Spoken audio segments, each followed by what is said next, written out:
Mishaps at work are a part of life and largely out of our control, but what we can control is the way we react to this bad luck, and a little magical thinking can help us regain our footing.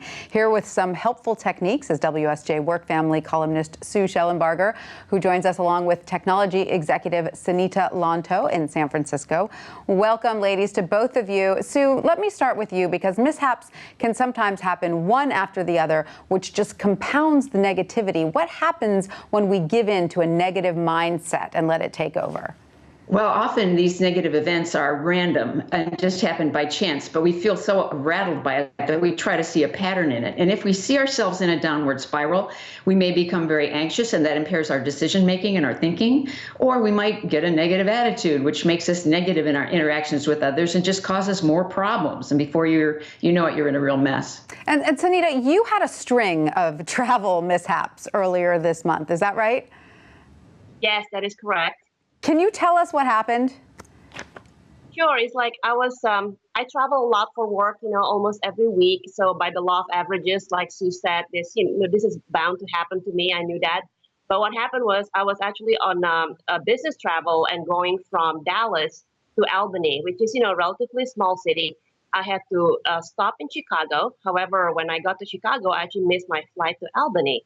And, the airline said, we don't have any more flight for you tonight, so you have to stay in Chicago. And they wouldn't pay for my hotel. So I had to find a hotel and stay there. And to make matters worse, that same night, I spilled water on my work phone, so I didn't have access to my email.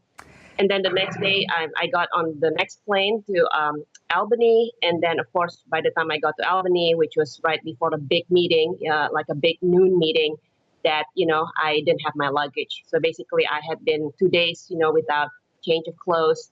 Work phone is out. And then I realized I actually left my laptop charger in Chicago. I was just really razzled, a little bit, kind of like everything happened at the wrong time. So, Sonita, the average human would be totally overwhelmed by everything that you just described. How did you handle it? Did you put some old-fashioned mind over matter, or did you just unravel? Well, to be honest with you, I really wanted to just scream and complain. But then I think the better part of me took over and said, Sonita, you're not going to gain anything by doing that. But so I tried to be as calm as possible, focus at the task at hand. I handled, my luggage missing with the airline. I went to the store actually really quickly to get new clothes. And then eventually, just had faith that, things would work out in the end, which eventually they did, because I got to my meeting. It was okay. And then later that night, the airline delivered my luggage. So Sonita seemed to just have this inside of her, this ability to sort of mentally overcome what was going on.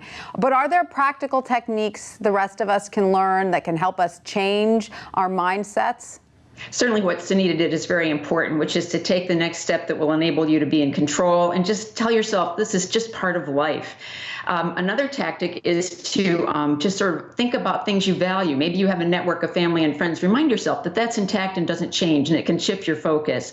Counterfactual thinking, it might have been worse. This is actually something that lucky people do a lot. Well, I had a car crash, but it wasn't totaled.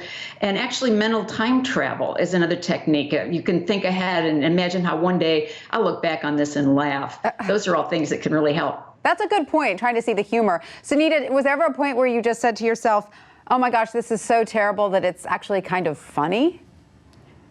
Yeah, I actually had to laugh at it at the end, and that's usually what I do. It's kind of my nature. Like when things get ridiculous, I just laugh at it because then it lightens things up. And also, I actually do a lot what Sue just said, which I think to myself, like a week from now, this will be over, and it will be funny.